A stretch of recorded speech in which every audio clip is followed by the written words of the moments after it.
Welcome back. All right, news of the day video for all you fine people on the internet. It is Friday. It is May the 23rd. Starting at the top of the board, Matthew Darche has been named the general manager for the New York Islanders. I'm happy for him. This is not the first job he's been interviewed for, second or third. His name's come up a number of times, including when Vancouver was looking for a GM. Darche's name got mentioned there. So he finally gets his chance to show what he can do. And it's not a retread. It's somebody getting their first chance. So that's always fun. He was the director of hockey operations in Tampa for the last 6 years. He was seen as a right-hand man to Julien Brisebois, the general manager with the New York Islanders. And so, yeah, we'll see how things go for him. He's got some work to get done as the Islanders are looking to get back into the playoff chase, or at the very least figure something out. And we'll see if plans end up changing systems that are played by the team on the ice or not. We'll see. But Matthew Darche, I'm happy for him. It's always nice to see somebody new getting a chance at a job like this. The three finalists for this year's General Manager of the Year, Kevin Cheveldayoff. The season that Winnipeg had means Cheveldayoff is in the top three, along with Jim Nill, who's won it before, and Bill Zito's won it before as well. Bill Zito of the Florida Panthers, very popular general manager. Jim Nill having won it a couple of times. I think with the Rantanen trade, it's likely to go to Nill, but we'll see. I think it's between Nill and Zito, but the season the Jets had, sure, maybe Cheveldayoff got some votes as well. Let me know your thoughts in the comment section below, as always, of course. Sam Reinhart got hurt last night in a collision with Sebastian Aho. There were some who believed that there was some horrible intent behind that. I didn't see it, and there's been nothing from Department of Player Safety, and the play was a collision. And so it looked like Sam Reinhart hurt his knee. So there's a lot of speculation about what it might be. No update from Florida yet. I would think when we get an update, it'll just be whether or not he's playing the next game. I don't think they'll tell us a lot unless it's playoff ending. So with how little time there is left between now and the Stanley Cup being awarded, it's possible this is season ending because we may only be, 3-4 weeks away from a Stanley Cup champion. So Reinhart, here's hoping that it's not as bad as it looked, but it did not look great. We'll have some update, I would think, either later today or tomorrow. The Toronto Maple Leafs are not looking to replace Shanahan. So Maple Leafs CEO came out and basically said that they want to work more closely with Brad Treliving and Craig Berube, so general manager and coach.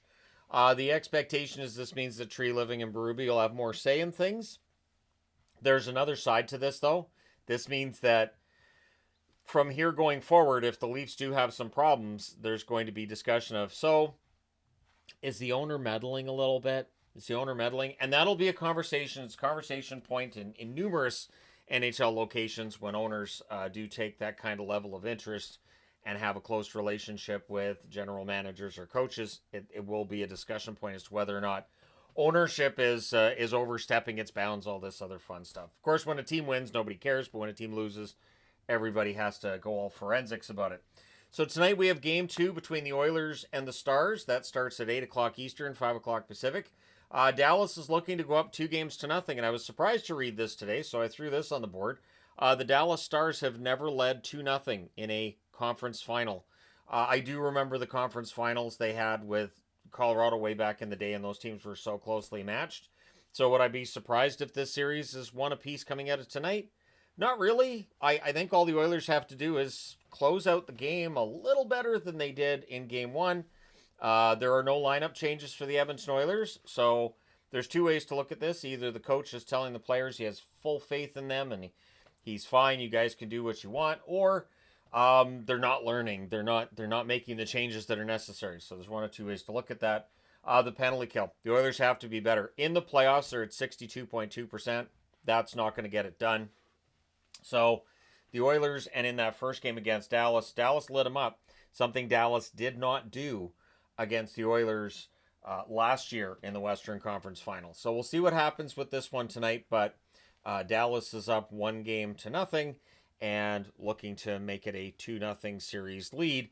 I on some level, I hope not, because it looks like Florida-Carolina could be a sweep. And if Dallas wins tonight, like we could be looking at a couple of very quick Western Conference and Eastern Conference finals, and then we're straight into the final, and maybe that goes quickly as well. So we shall see.